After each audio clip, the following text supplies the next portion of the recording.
Kisah Kabil dan Habil anak Nabi Adam dan Siti Hawa. Getanyo mandum harus dapahami kisah-kisah para nabi menyusun berjih dari kitab suci Allah.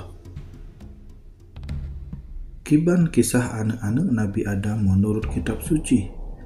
Ya takalon kisahnya lam videonya. Okaluh Nabi Adam dan Siti Hawa getinggai taman surga Firdaus. Siti Hawa kamume dan gepelahi Kabil. Olehnya Hawa mumelom dan lahi Habil. Bakwate awaknya nerayu, Kabil jit siro petani dan Habil jit siro pelara domba.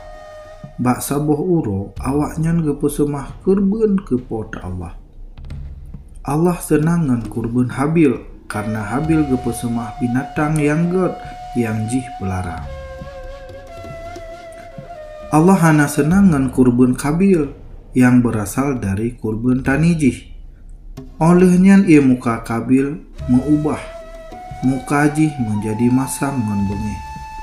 Ken Allah kepada Kabil, pakon gata bengeh, pakon muka gata masam. Menyole gata tapu but betai bahagia deh bak muka gata. Menyo gata tapu but yang buruk berhati-hati tat karena desya kamu intai gata. Dan gepesetot gata bek sampai tapu biyu jih na sajan gata. Bak si uro Kabil gepegah bak syedara jih. Jak getanyo upadang dan otrok kedeh. Kabil gepoh mati Habil. Ken pota Allah kepada Kabil. Kabil dipat adik gata.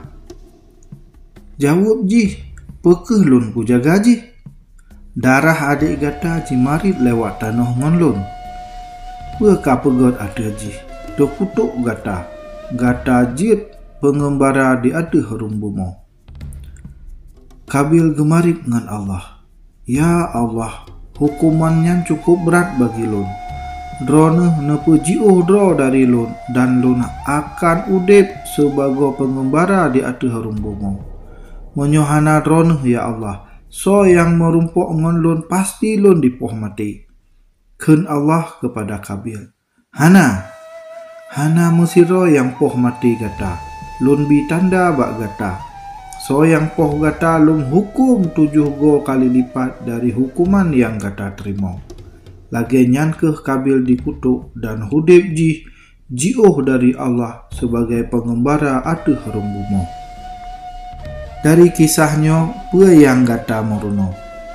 Jit ne cerita bak kamu. Jit ne nonton kisah-kisah yang uke.